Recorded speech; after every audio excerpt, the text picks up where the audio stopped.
My name is Melissa Faliveno, and I'm the associate editor of Poets and Writers magazine. And I am here today with 5 editors or publishers of small independent presses, some based in the DC area, the others not far from here. And we're going to be talking today basically about what independent presses do and why and how they do it. Why don't we start out by just going down the line and talking a little bit about how you got your start in independent publishing and a little bit about what each of your presses do, what you look for, and yeah. Sure. So Rose Metal Press is a publisher of hybrid genres, and by that we mean sort of formally hybrid, so a mix of fiction and poetry, essay. So we publish a lot of flash fiction, prose poetry, novellas in flash, novels in verse, art and text collaborations. And the reason that we started it and came up with that mission for the nonprofit was because I had worked in publishing for a while and felt like there weren't enough opportunities for people doing innovative writing because of the financial needs of big publishers. You know, they need things to sell a lot, but a lot of people are doing, I feel like innovation is key to moving literature forward. Like otherwise we'd all still be writing epic poems. So there has to be space for that. So that's why we started Rose Metal Press. I started Gival Press in 1998, but actually the idea really began in 1980, or actually 79, when I took a collection of poetry by a Mexican author who's now deceased, Jesus Gardea, and I translated it from Spanish to English, and I tried numerous years to finally get somebody to publish it, which I unfortunately couldn't. And so the idea was eventually, after I left Texas, to move here in '83 to start a publishing company. So it was a long idea in the making. And we look at fiction, poetry, and nonfiction that has a message. And we're also, because we want to make sure that we have works that have a message, we're also looking for people with different paths, you might say. And so we embrace the LGBTQI community, although the majority of our books are not in that genre.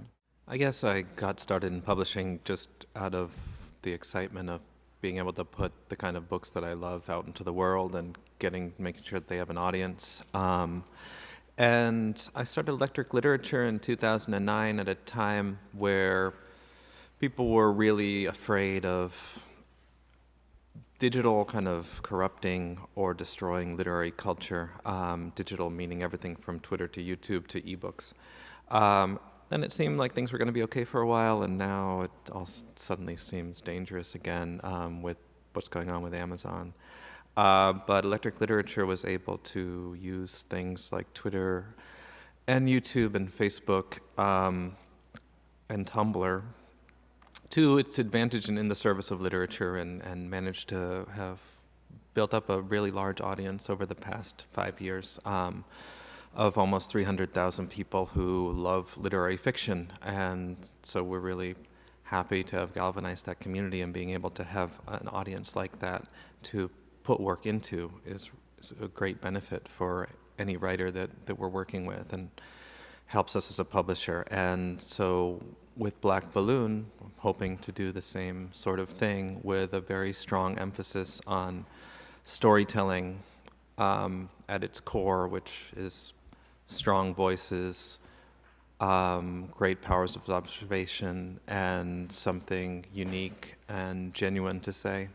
Augury Books was founded by a friend of mine and a classmate from grad school in 2010. She co-founded it with another friend. Since it was only her at the time, I came on in largely an editorial, or largely a production role, still doing some editorial, but I really got into the business workings and the design, all the nuts and bolts, all the everyday stuff behind the scenes.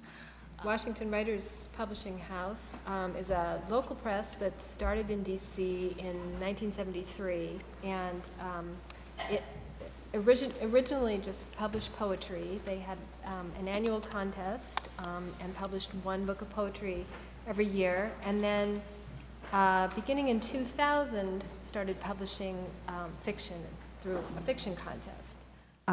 we draw from the local community, and we're really interested in finding diverse voices within the Washington area.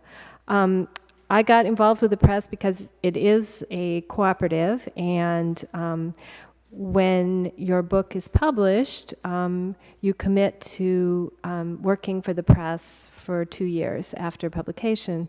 And the former president was stepping down, and I maybe foolishly asked, so how much work is it to be the president? And so here I am. I've done virtual editing before at Narrative Magazine. So we don't have offices. It's all kind of by email and 2 or 3 meetings a year, but it works very well. So Kathleen mentioned contests, so I'm actually interested to know a little bit about how each of you find the work that you publish, and whether that means you go out looking for it, if you solicit, or if you have an open submission period or contests like Washington Writers. How do you find what you're looking for? So we very eagerly solicit manuscripts. We put ads in Poets and Writers, and let's see, there are online things like Duotrope, and we circulate things like this, little cards at book fairs, and word of mouth. That's that she took my answer. Yeah, that's exactly. We do an open reading period annually. Usually, we do email blasts. We do printed distribution of whenever we go to events. We distribute. We tell people that our reading period is open, and that's how we find most of our manuscripts. We have accepted query letters before outside of the period, and we have solicited specific works before. But most of what the challenge for us actually is when you do have these open reading periods, you end up having to weed out a lot that you really love. So the challenge is actually in narrowing down and getting to the point where you have this fabulous spread of manuscripts, and you have digitally, of course, not an actual spread, but and then you have to narrow it down to such a small number. So. Yeah, very similar. We have a contest right now, actually, that's also running called the Horatio Nelson Prize, which is a monetary award and promise of publication, and that's running until the end of October. We also just take submissions year-round, and what people fondly call the slush pile, and are constantly going through that, and we have a real commitment towards discovering new writers in that way. But we also take agented submissions, and so our mix is about 50-50 of unagented and agented writers. At Gival Press, is also we echo the same thing. We put out ads in Poets and Writers, as well as the AWP, the Chronicle, attend the book fairs and whatnot. Also, we have 4 contests. When I began, of course, I was familiar with some of the authors and poets in the Washington area, but not national. So for that reason, we created actually 4 contests, not all of them in the same year. The other thing about our press is that I read everything that comes through, and because we're small, we don't publish that many books per year. It may be 4, maybe 5 at the most per year. Usually it's 3. But the tradition which I started is that I read the poetry manuscripts and dwindle them down to the top 10, or the novels to the top 5, and then I send them off to a judge. In the poetry contest, it's the previous winner. For the novel contest, I simply come in contact with other authors that are published that I thought I liked their work, and they serve as our judges on a rotation basis. And then the short story, again, the previous winner chooses the selection, and that helps to keep the focus of the press, because I'm basically screening the works, if you will. But having said that, there are also books that we've published that didn't win, because I've already read them, and oftentimes the judge has a different persuasion, if you will, or different likes. And so we've approached those authors and have contacted them, and in some cases we've published their books.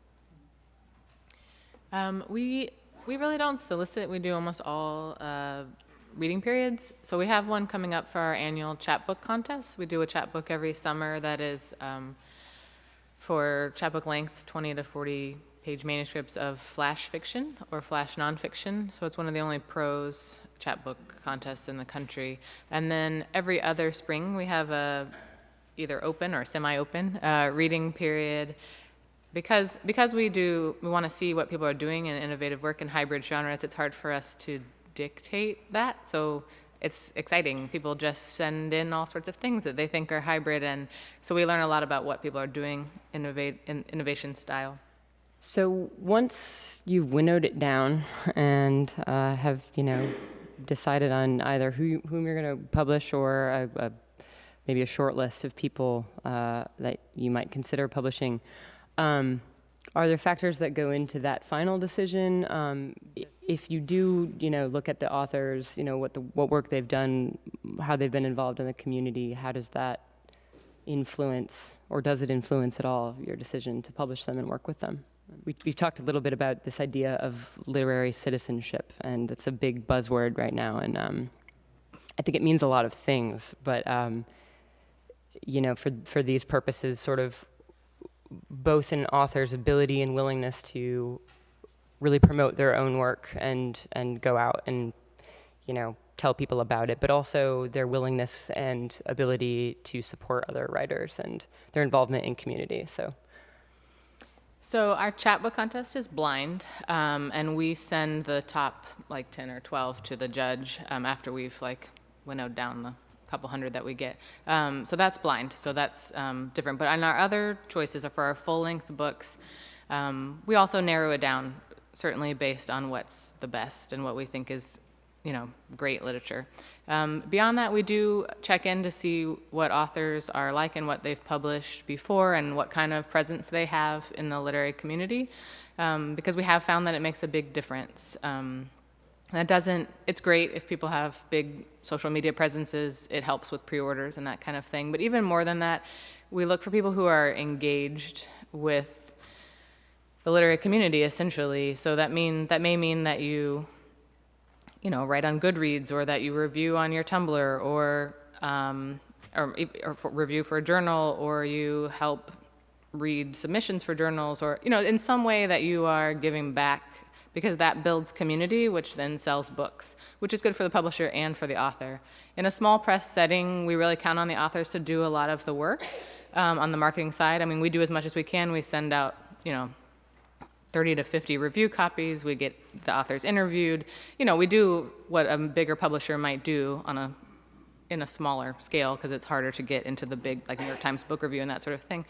But authors make a big difference. They're more like partners in a small press setting. And so we count on the authors to do, to get their contacts involved, whether it's by Facebook or email blasts or whatever, to get them excited about the book, to do readings. We set up readings for the authors, but they have to be willing to do at least 5 or 10. So we do look for someone, I guess, back to your question, that has a presence, not necessarily a big author brand, but at least they're contributing back to the community, and when we Google them, we find them doing something. Or when we talk to them, they tell us they're doing those things. Google's not always accurate. So that's what we do. I forgot to mention that all of our contests are anonymous. When we get the manuscripts, we keep track of who wrote what, but we separate everything. And so when I'm reading these manuscripts, I have no clue as to who wrote what. And when I send them off to the judges, it's also anonymous. And so the focus here is really on the work. When we're looking for what ticks with me is, as I said, the message, whether it be social or political or philosophical, not to have an agenda, if you will, but something that really will last, hopefully, and not be a splash for the moment and then die. The other thing is that We do help that the authors, after we've selected them, have means to hold readings. Now, I forgot to mention that we're really global. Some of our authors are from Greece, Mexico. One of them lives in Denmark. Because we can't publish everyone, we started the online journal Arlijo, and we've had authors from everywhere. But we really need the authors to be involved with their work. Facebook, blogs, to get the word out. And so having to work with them as a team, if you will, is really crucial for us, because we simply cannot do what New York does. We wish we could, but we're not there. And so it's a relationship, if you will. When we started Electric Literature, the first thing that we put in our guidelines was no cover letters. And that was based on a commitment to just have it all be about the writing and the voice. Like, I don't care if you went to Iowa or if you were nominated for a pushcart, or if you had a first novel, or if this is your first novel. What we care about is that our readers right away are trying to engage with the prose, and if it's compelling to us, then we'll publish it. And so we never vet writers until we have a sense of whether we love the book. Now that said, I echo everybody's sentiments that it's really important for writers to be involved in a greater community and not to be isolated, and to have the means to generate some interest in your books. I think, there's a lot of people say, oh, small presses can't really quite do what a big publisher can do. If you talk to people who work at big publishers, it's more like what they can do for the lead titles every season. Just being in with a big publisher doesn't mean you'll get a lot of love and care, because if you're not one of their lead titles, you can get left behind. So whether you're going to be published by a small press or a big publisher, I think it's always going to be important that you start with a community, because anything that you throw out there, if you have 100 people who are paying attention to you, then those 100 people can then be your advocates too. And if there are writers who already have platforms and whose voices are heard in the greater literary world, and they already like you, then when you put out your book, they will do what they can to get it read. I think it's the writing world is not that big, and it is a very positive community overall, and writers and critics and publishers will all have your back and help promote you if they love your book. But it's best if you form those connections before, because if you put out your book and then you suddenly start reaching out to all these writers and critics and trying to be their best friend, it might seem somewhat transparent. And so yeah, and I guess the other thing I want to say about like this idea of being part of a literary community, it most often takes a digital form right now, because that is the way that that is where our cultural dialogue is taking place. And Twitter is a place that a lot of journalists are on, and so it's a great place for writers to be, because there are big writers there, there are big journalists, and there's sometimes very interesting conversations taking place there. Facebook, Tumblr, these are all great places for writers to be, and you should spend some time on those platforms and figure out what you're comfortable with. They're very different, and you might be more suited to one than another. But I do think that it's really important for writers to be on those, and in an authentic way, and hopefully as a creative outlet as well, because then people can get a sense of your style and voice and your sense of humor, and then they can like you, and then they'll want to read more of your stuff. Yeah, we at Augury, when we have our reading period, we ask for bios as well. We also winnow down. We have a similar process of winnowing down, obviously just based on the work. And then as we narrow down to our finalists and get the entire board involved, we in terms of, when we're on the fence about a few manuscripts, we'll start to look at bios and see what kind of real literary community our authors or the candidates have. To that end, we're thinking about, obviously we're thinking about keeping this book in distribution, we're thinking about selling the book, we're thinking about all these very mutually beneficial aspects of the work and the author's career, and whether or not we can keep the book in print. But it's also very much, in addition to that, about fostering and feeling confident in knowing that you can foster a relationship with the author, because that is really of utmost importance in this whole process with small press publishing. Well, our readings are also blind, and but when we get down to the 2 or 3 top manuscripts, we do, because it is a local community, and although the readings itself are blind, then when the finalists are chosen, sometimes people do know of the writer or know something about the writer, and their willingness to be part of the press is crucial. In fact, it's part in the contract that the author will participate in the press. So that's something that's really important. And also, I think there always is this strange dichotomy, because most writers are introverts, and that's why they write instead of run for office. And so the idea of putting themselves out there either in a room full of people and reading, or putting themselves out there on Twitter, can just seem terrifying. And so I think with the way that our press has worked, to kind of have this community behind you who's been through that process and can kind of help the writers to overcome their fear of crowds, and there is this sense that it's something that you can learn to do. And by and large, with a few exceptions, our authors really have learned to shed their shyness, and supporting other writers is often a way that they can do that, because promoting somebody else can sometimes be easier even than promoting your own work. So it's definitely, don't be frightened by the idea that, I just couldn't ever put something out there like that. You can do it, and the writing community is a lot more warm and nurturing than you might think.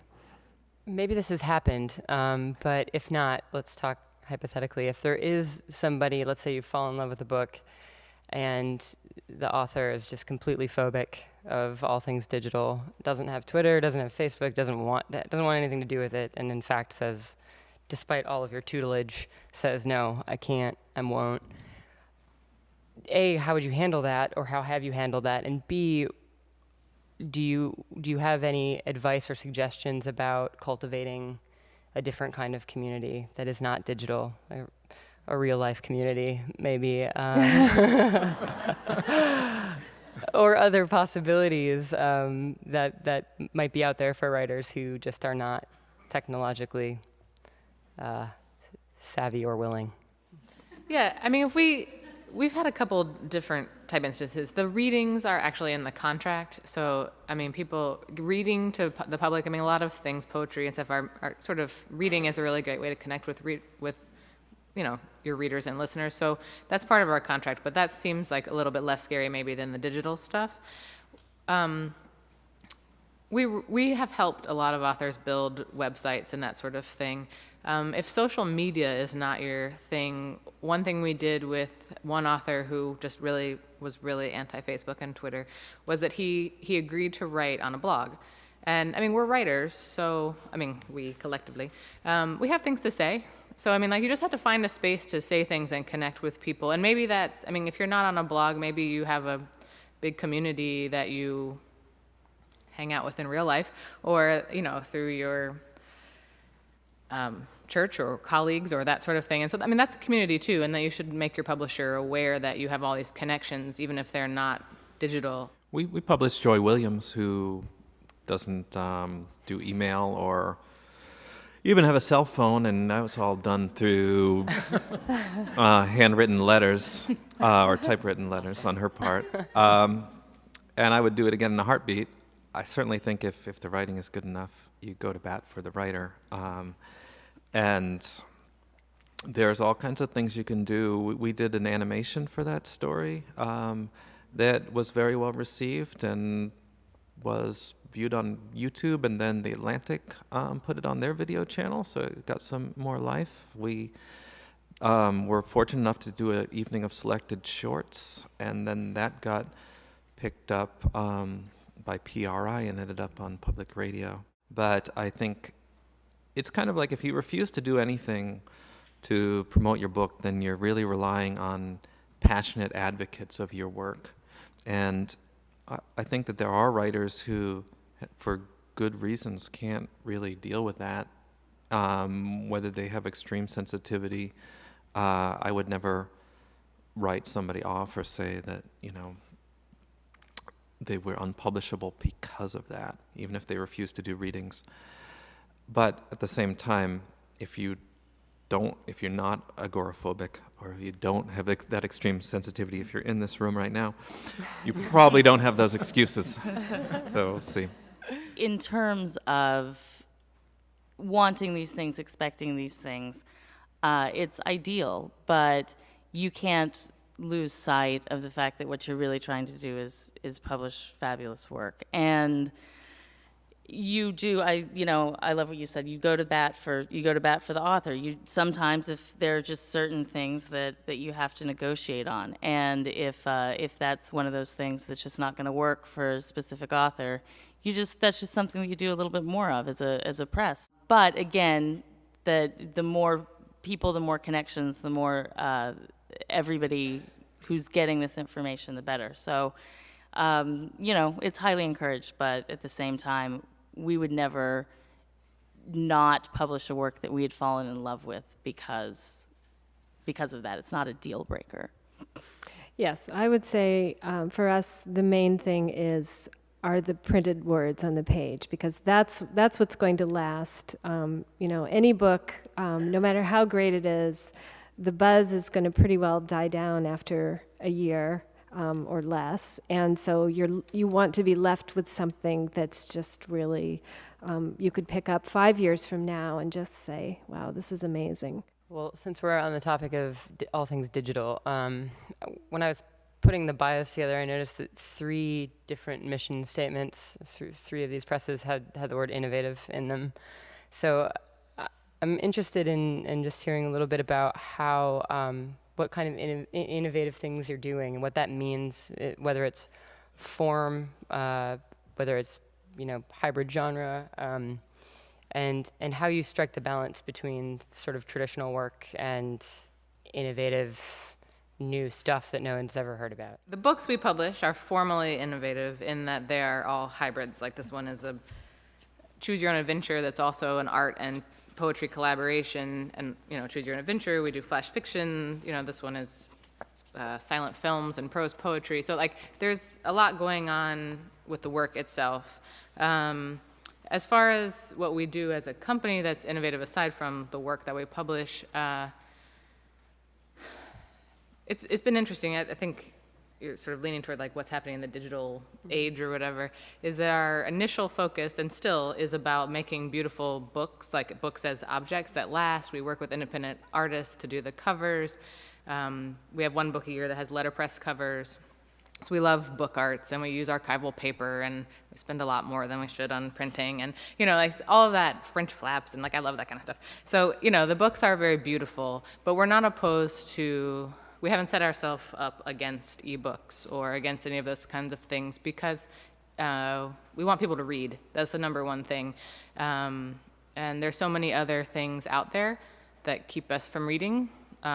We set ourselves up against television or something. Not really, but you know what I mean. So, ebooks have helped people all over the world read our books because it's hard to ship to the Philippines or someone just wrote me about South Africa, and I was like, it would be $22 to ship your $15 book, and so I was like, how about the ebook, So I guess in terms of innovation, also in terms of just making sure that we don't exclude someone because they're doing something different. In fact, I would encourage people sending us things that are out of the line, out of the norm, and it's not something that we would put aside, so that we're not traditional. Someone asked me earlier, what kind of poetry do you publish? Well, it depends on the work. If it speaks to me, if it's solid, if it has a message and it's well written, it will get attention. We've done a lot of innovative things, and with Black Balloon in particular, we've been doing things that cross genres and cross disciplines in interesting ways, like mixing fiction with photography in a book titled Every Day Was Overcast, in a very interesting way, and the iBooks edition, which people can read on iPads, actually has a soundtrack by the author as well. So it mixes a lot of different mediums and is cross-disciplinary. But I am also really interested in the way you can innovate in terms of getting a larger audience for books. And that means that what we've all been talking about for the past half an hour, creating community.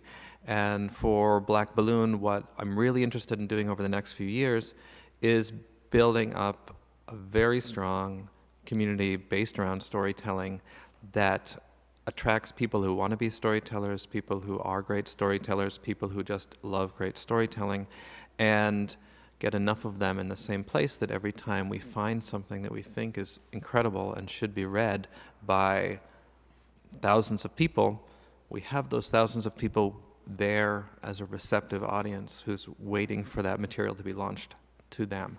And that's where I think the best innovative resources, or the best innovation can take place right now, is just finding ways to get that audience, so that whether an author has a big social platform or not, we have a way to get a great book read and talked about.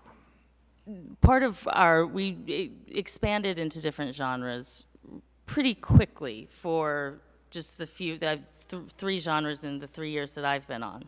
And in terms of that, internally for us, that is a challenge, but it's one that we really try to bring whatever innovation we can find to work with the author again.